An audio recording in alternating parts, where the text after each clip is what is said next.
Hey, welcome back, everybody. Oh man, this is going to be a real low energy kind of interview. Not one bit.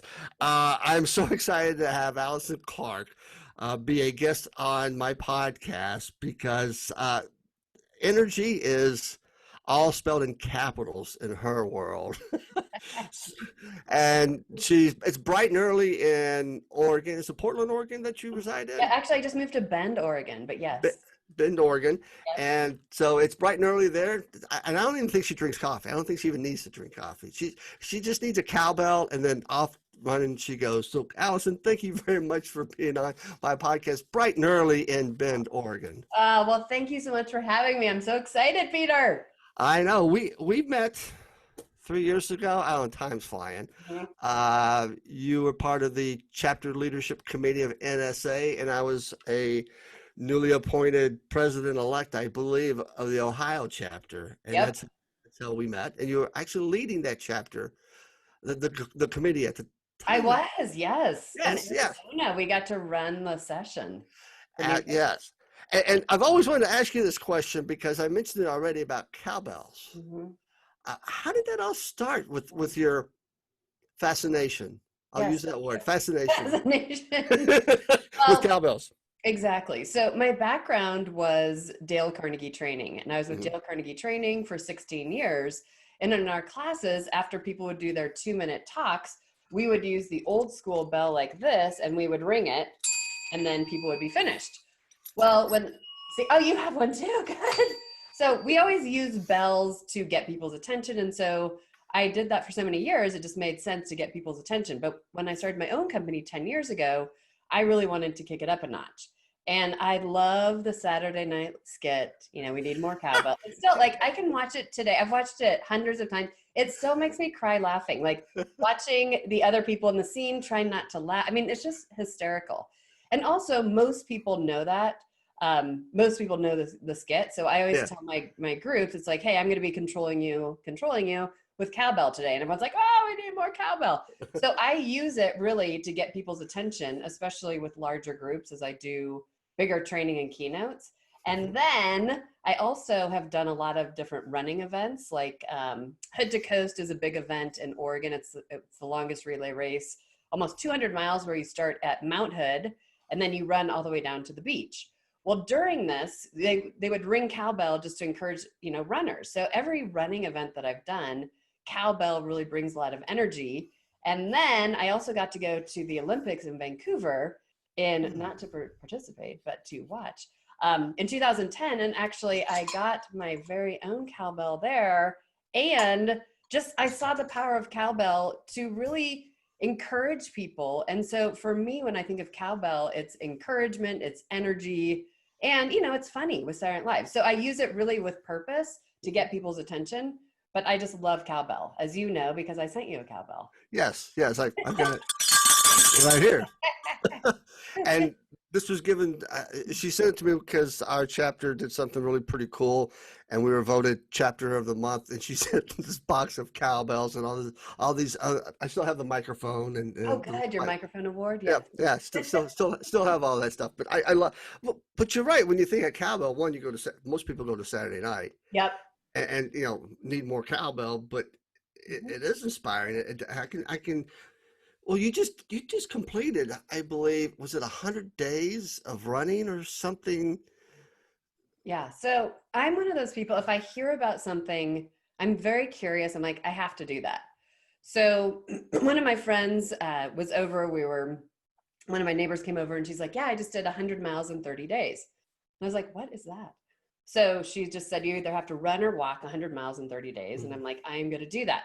So actually, I started in April. And this was kind of fun because during this time, we really have to focus on what we can control.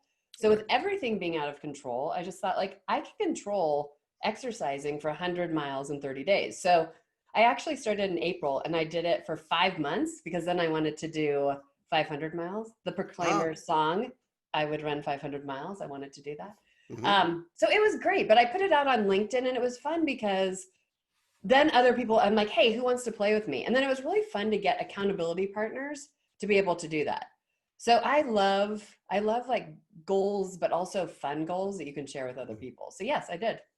Actually, I was going to send you a note and go, I'm not a runner because my knees don't really work that Hmm. well on pavement, but I'm a biker. I like to Oh, cycle. you can bike too. I was just think, well, 100 miles on the bike in a month is not that hard to achieve. So what's the conversion rate from miles to biking Right. miles?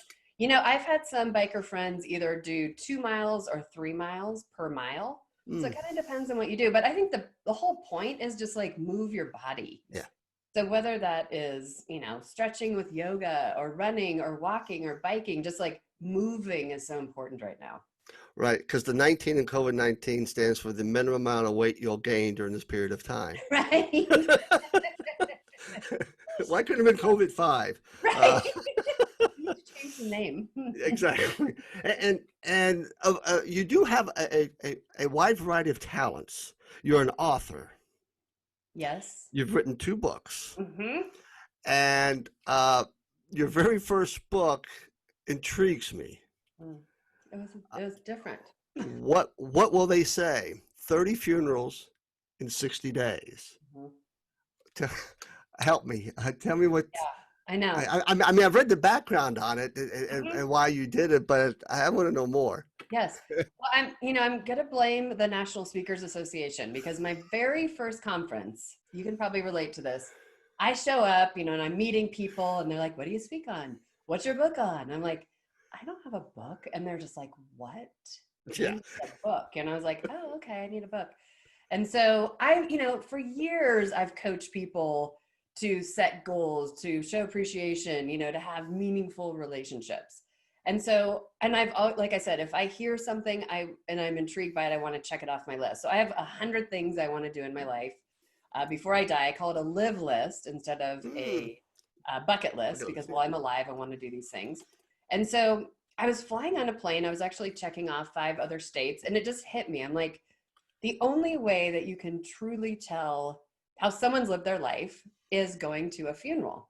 And some people might say, like, well, they only say, like, the nice things. And I said, I get that, but you can tell the energy, you can tell who shows up at the funeral, what they say. So I just started asking people, like, what do you think if I went to 30, I crashed 30 funerals in 60 days? And most people would look at me and be like, actually, I think that's kind of brilliant. I'm like, okay. So then I reached out to the funeral industry and I started talking to them, just about ideas. And then they just told me, like, the best way is probably just to read the obituaries and decide who you go to. Mhm. So I would read the obituaries and sometimes I did 2 a days, like I would go to 2 funerals in one day. And I would just sit in the back and I would absorb what that person's life meant to other people, and it was really powerful. People ask me, wasn't that depressing? And I thought, I cried at probably 7 of them because I wished I would have known them. Mm. But I was always inspired when I left because it's like, we're still alive. And I also think during this time, it's really important to remember the human connection is needed more today than ever. Loneliness is at an all-time high, depression, suicide. And so going to these funerals really made me think that I don't think these people knew how much influence they actually had. Because so often people would start off like, I never told Bob Mm. that, and it's like to tell people now how you feel about him. So it's actually a really fascinating. I wish it could be a movie because I wish that someone could have been there with me because you didn't know what was going to happen. Like I'd open up the church or the funeral doors and I'd be like, okay, what's going to happen at this funeral? So Wow. it was fascinating. It made me think differently about life and about mentorship and volunteering and getting involved in your community because of your life matters so much to other people. Wow. That's that's pretty incredible. So you said you cried at 7 of them Mhm. because you wish that you knew them. Mhm. And did you at any point during this, did anybody come up and ask who you were, what part, what side of the family you're on, and you just went, "I'm a funeral crasher," but I'm here because I'm learning and Right. Yeah. So it's interesting. So out of 30, how many do you think asked me? oh 29. Okay. So here's the reality. When we die, which we're all going to die, Mhm. you do not know who's going to show up at your funeral Right. because you don't know who you've influenced. It could be someone that works at Starbucks that you're always kind to, that might want to come to your funeral. You really don't know Mhm. who's going to come. So there were a couple awkward times. There was one where the woman was 104 and a half and a half. And a half. And there were 10 of us there. And so that was awkward because people just kept kind of turning around like, who is she? But they didn't ask me. Huh, So I just smiled and, went on my way. huh. And then it was an all Vietnamese service. And I was the only person who was not Vietnamese. And so they came up and they just said, hey, can we help you? And then I did say, I'm actually, observing, it's beautiful, and they didn't mind. And then there were just two other ones where people actually asked me. And one of them, so then I started getting text messages from my friends like, hey, a friend of mine died. Do you want to go to the funeral? And I was like, okay. so, so I actually could say like, it was actually a friend of a friend who invited me here. But, it's just, people don't know who's going to show up. So they didn't, and I didn't like crash the after party. I would only be there. Right. I'd observe, I'd sit in the back, and then I would leave. I'd go to my car and immediately just think of, what was one action that they did that we all could do to live a better life, but also a more meaningful life with other people. And it's simple things like teaching someone your favorite recipe. Like we heard a lot about recipes that were passed down, and celebrations and meals, and taking the time to go to the conference of the stepfather who always made time for his stepchildren. So it was really doing the small things that matter. And I imagine that had a major impact on your life moving forward after having gone to these 30 funerals in 60 days. It really The book. did. And also, so then I started training the funeral industry. So Dignity Memorial is one of my clients. I worked with them for about 5 years. And then I have a whole different appreciation for that industry, how kind and passionate they are, because it's the last opportunity to really serve that family member. Mhm. But also, I was clueless. And I think a lot of people are clueless. We're in a different space now because the funerals don't look the same now because they have to be socially safe. Mhm. But back when I did this, if you were to drive by a church, let's say on a Wednesday at 10 o'clock and the parking lot's packed, most likely that was a funeral. And I was kind of in my own world and I never really paid attention to that. So, and I think it's also really important to remember that every day someone is thinking about an anniversary of someone who is gone now, and just to be really more kind and compassionate to people overall. But that also really hit me that they're going on all the time. Like there's loss around us all the time, and just to be more aware of that and get out of your own bubble. I think we got a cat loose. I heard a cat. Okay. Yeah, we do. We do. And I think we all think we're going to live forever, but in fact we don't. And I love the not, it's not a bucket list, it's a life list and things that you want to accomplish. Um, and I've attended a number of funerals in my day, and I leave and wait a minute, hold on. What is going on here?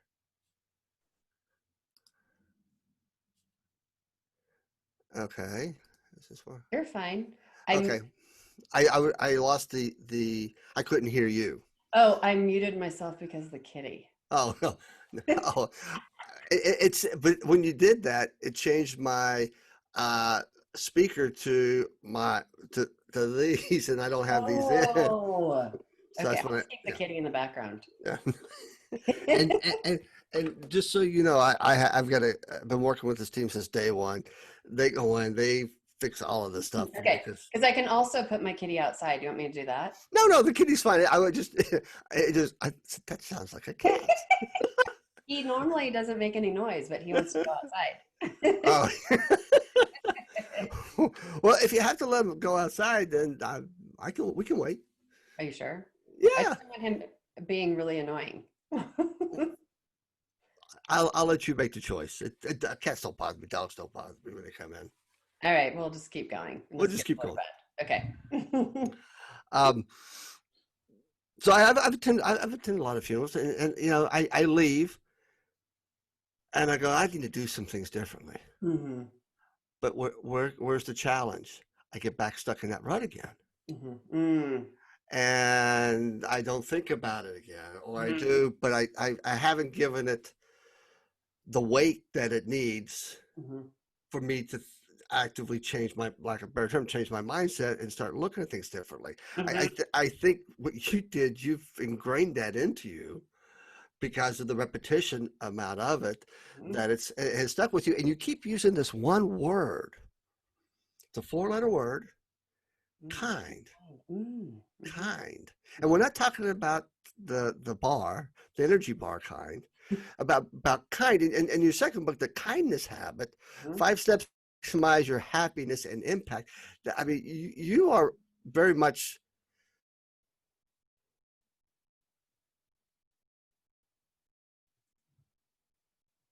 you're coming from a place of being completely authentic because you are very kind. Mm. Well, thank you. Um, we were at the CSP summit last year in December, Mm-hmm. and it happened to be my birthday.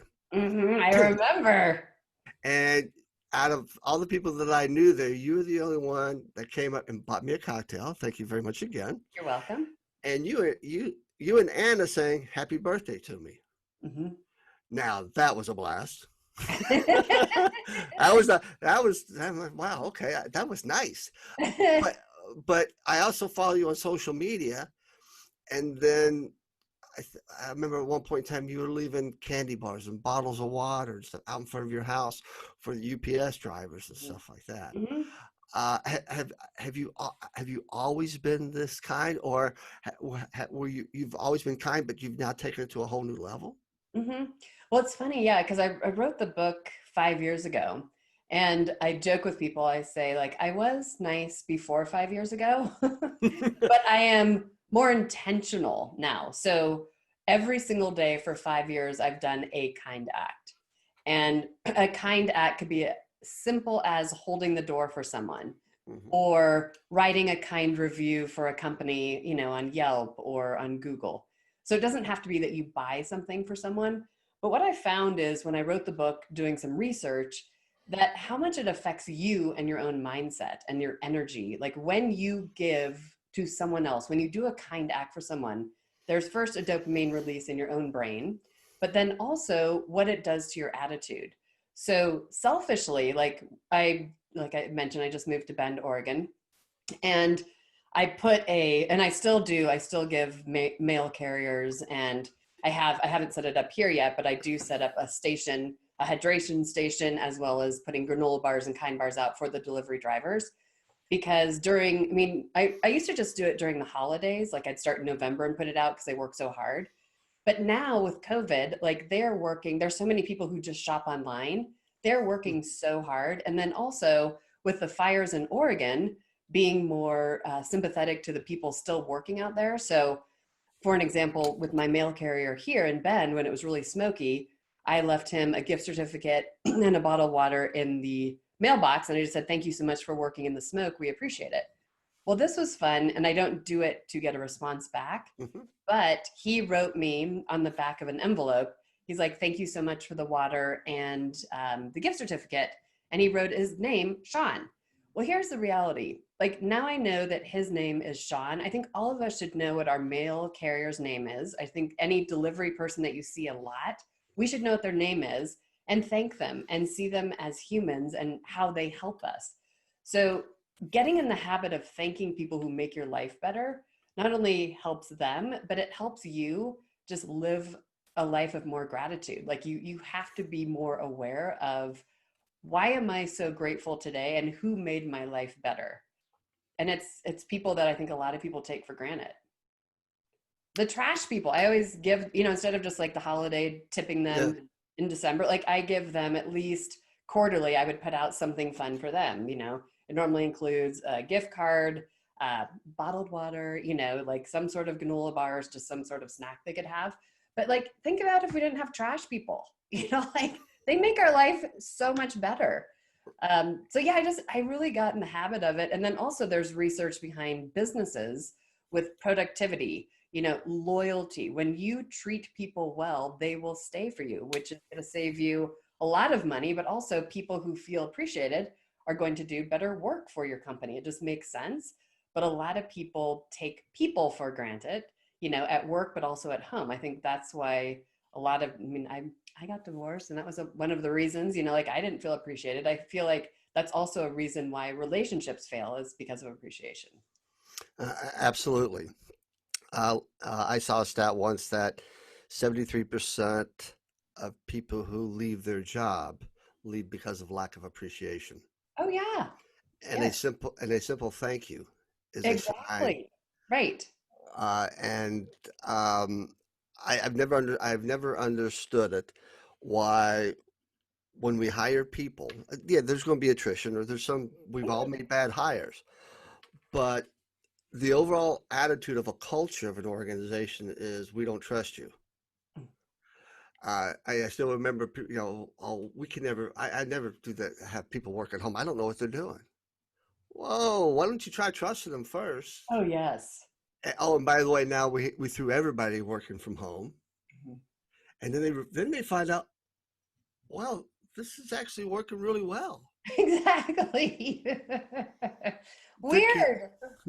right, weird. Yes.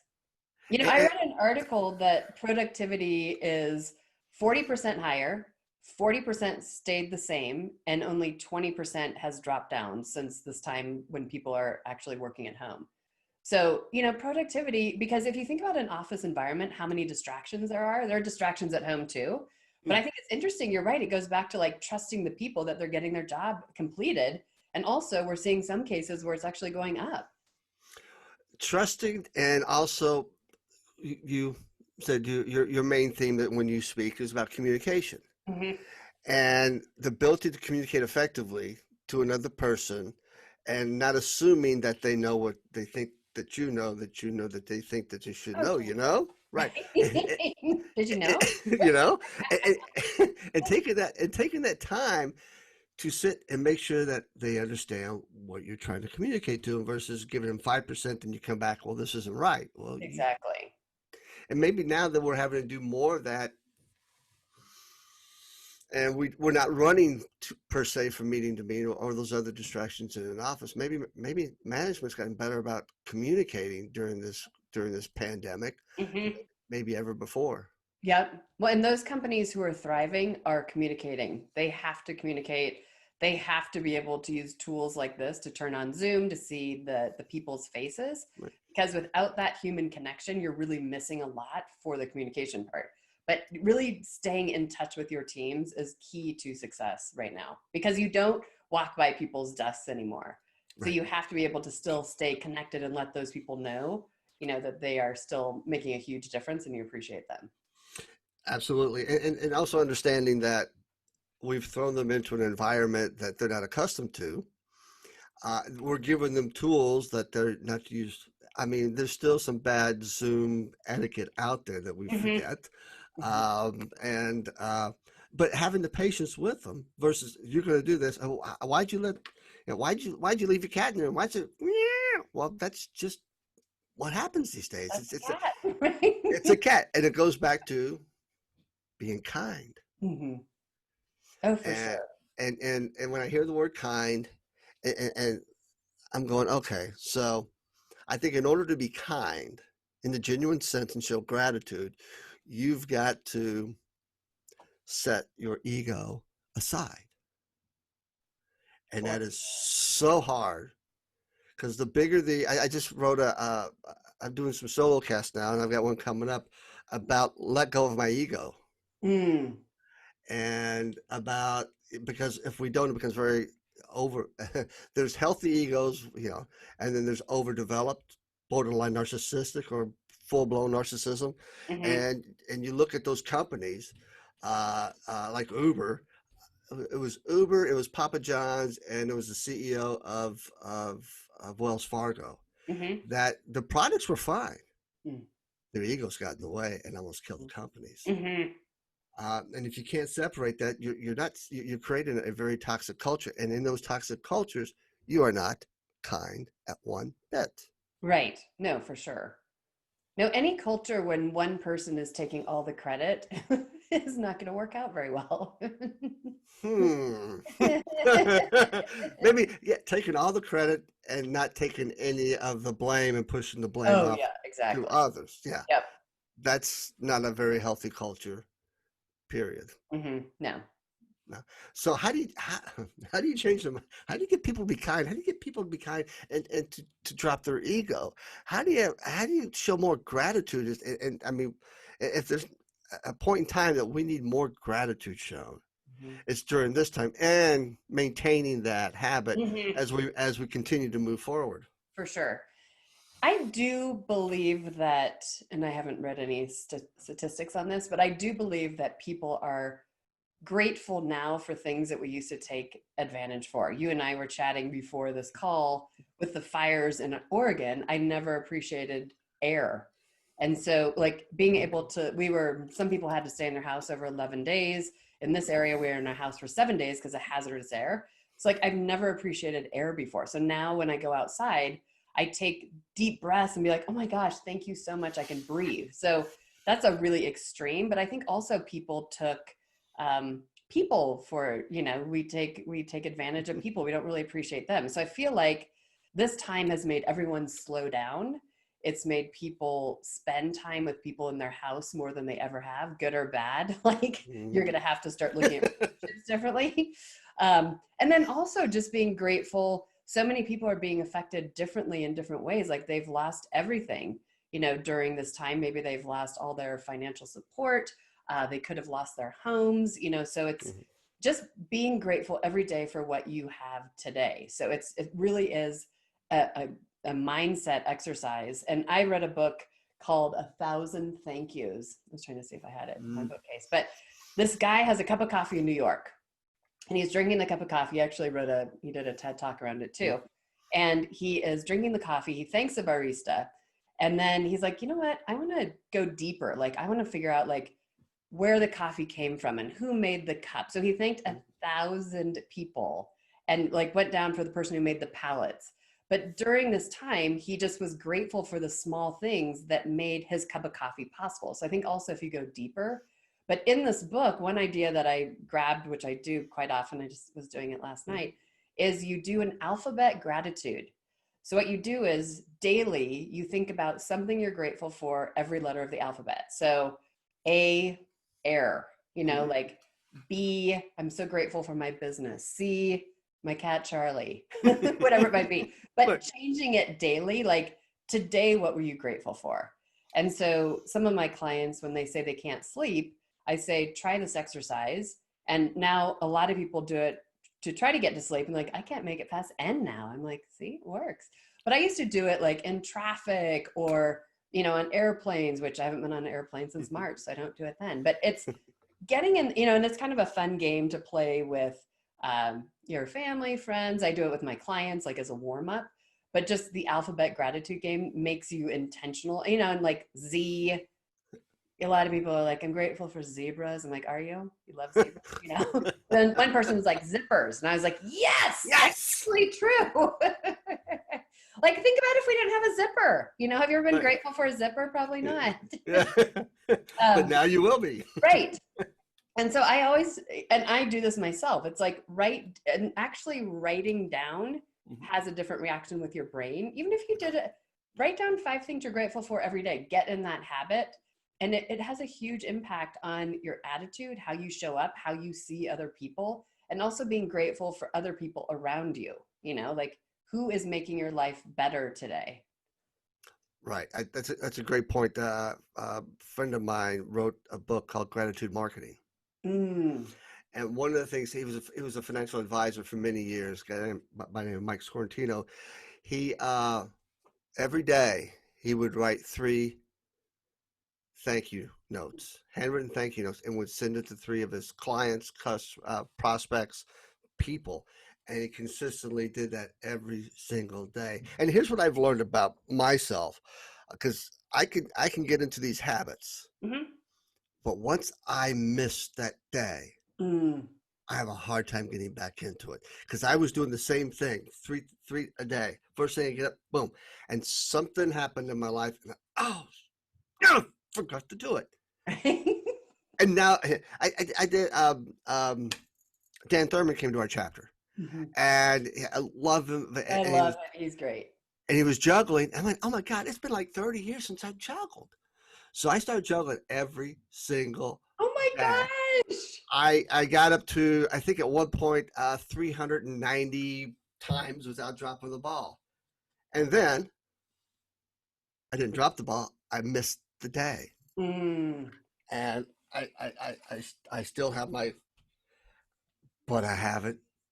I got out of that habit. Mhm. And I think it's really important to maintain that and work on your own. Okay, you screwed up, you missed one. Just jump back on, get back on it, Mhm. do it. Yeah. Well, and that's human. Like we are not perfect. We are human. One of my favorite quotes is one day or day one, you decide. So one day you could do it, Mhm. or today I'm gonna start. Because so many people say like, oh well, one day I'm gonna try to juggle again, Right. Or Peter, today you could actually start juggling again. So it's just like it's a choice every day how we wake up. Like, what do you want to do today? We have all dropped habits that are healthy Mhm. for us, and picked up bad habits, no human that I know has never picked up a bad Right. habit. Let's be Right. honest, Right. Right. but it's cool because every day we get to choose how we live, what we do. So even if you used to do something that really worked Mhm. well and you're like, I should do that again, start today. Like you can do whatever you want. That's the cool thing about life. Like every day is an Mm. opportunity to to do something different. That's a very good point. That is a very good point. And And I I'm think gonna, people put like too many expectations on themselves. It's just like, well, I missed a day, so I'm not going to do it. It's like, no, then do it again. To be kinder to yourself and just pick it up again. yeah. And with the juggling, I did. I started that day. Okay, we're gonna start the habit again. But yeah, somehow I got sidewinded on it. I do want to go back and revisit something you said earlier about when you wrote the book, uh, the kindness. And here's here's what I've and you said something. It helped raise the awareness, the daily awareness to being kind, and you were more, you became not kinder, but you had a higher thought process as relates to kindness, and it becomes baked into your DNA, and you become very sensitive when you see things. So there is a curse to writing books. Because it stays in our brain. It stays in our brain, and we see a lot of things that people are doing that we're out there trying to make that change. Mhm. And I have found that it has created a little bit of a mental curse, Mm. that it's like we've talked about this and things are still happening in a certain way. And I think I know I've become hypersensitive around certain things, Mhm. as it relates to some topics that have been in my book. Have you become hypersensitive to some things since writing the book 5 years ago?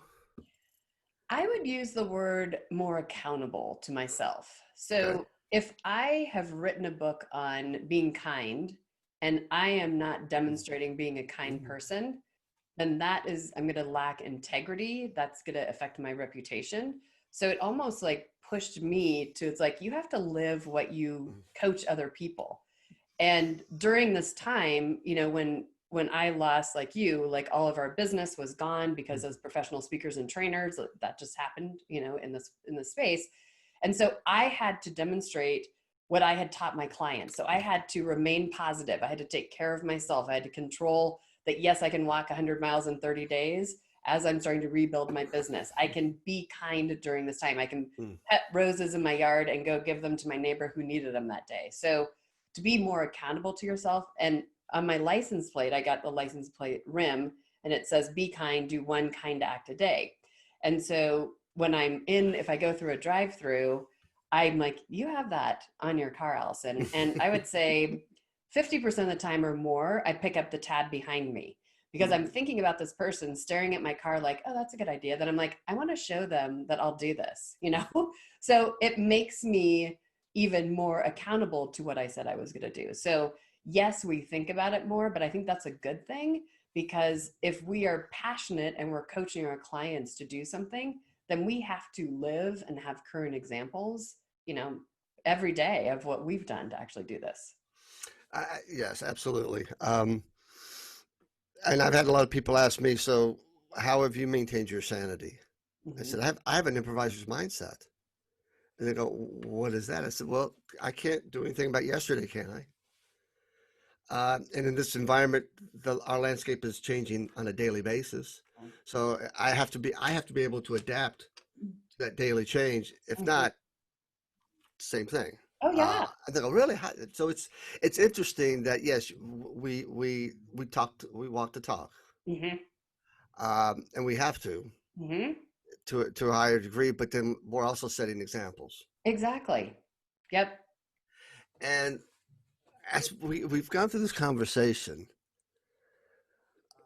I just want to say that you're probably one of the most, you by far are one of the most perfect leaders that I've met. And I'll qualify that. Whoa. I Thank qualify you. that. And it goes to a quote that I've heard. I won't I'll tell you who I heard it from, but they said leadership has nothing to do with your title or your authority. Leadership is the positive effect you have on another person. Mm. So in that context, by far, you're a very strong leader because you purposely have a positive effect on people. And that makes you by far one of the top leaders in the world. Oh, well, thank you. In my mind. Right. Well, thank you so much. And that quote came from Simon Sinek. I heard it in an interview and I've taken that. I've tried to take that to heart as well. Mm-hmm. Mm-hmm. But Well, kindness goes a long way. mhm. It really does. And that kind of goes back to my funeral crashing. I saw the positive impact that all these people had in other people. And that truly is leadership. I tell all my clients that you don't have the title of like, you're a manager and then you're a leader. I'm like, every single person is a leader. I've been passionate about that my whole life and I've seen it. And you're absolutely right, because the way we treat people, the way we lead people, even the way we lead people's minds, your podcast is all about the mindset, changing our own mindset, but also having the influence to change other people's mindset, giving a person a compliment that maybe they've never heard before, that totally changes the way they feel about themselves, that switches the way that they see themselves. We have the power to do that. It's free and it's powerful. Absolutely. And we all should be doing this every single day. Mm-hmm. Well, yeah. And like I said, selfishly, it makes me feel good. It's just like, I like being kind to people because it gives me energy. Yes, and I love making people laugh. I love making people smile, and yes, there's a little self-serving there because it makes me feel good, but it also Right. makes them feel better. Exactly. Yes. Wow, I am we could talk for hours. I am so happy that I was able to get on your calendar and interview you because it has been on my mind to contact you for a while, and one day I went, I'm looking. I got to call out. I call, Well, I was so excited email Alice. that you reached out. Thank you. And I cannot let you go yet because one last thing that everybody needs to know that you too are a podcaster. Mm-hmm. And the title of your podcast is Cowbells and Conversations. And where can they find your podcast? So you can just go to YouTube and enter Cowbells and Conversations. And then also I have a Facebook page. I have a couple Facebook pages, but if you want to follow my kind acts, it's called The Kindness Habit. And so I post kind acts on that. I'll post articles about kindness. And then on LinkedIn, I'm also I post quite a bit just on articles and different ideas for people to do that and anything that affects them in a more positive way at work. So search her out on all social media, and she spells her last name Clarke. Yes, thank Yes, you. yes. So fine. And I've been following her for a few years, and follow her. I'm just to say, there's a lot of good stuff that she posts and that she does. And thank you for taking time out of your busy schedule. And I hopefully someday hopefully next year in July, we'll all be able to reconvene at Influence and in person. Yes. Let's hopefully it's at least by then. Cross our fingers. Yes. Cross our fingers. Thank Thank you so very much, Allison. I greatly you appreciate your so time. much for having me a guest. It was so fun this morning. My It face was. hurts from smiling. I love it.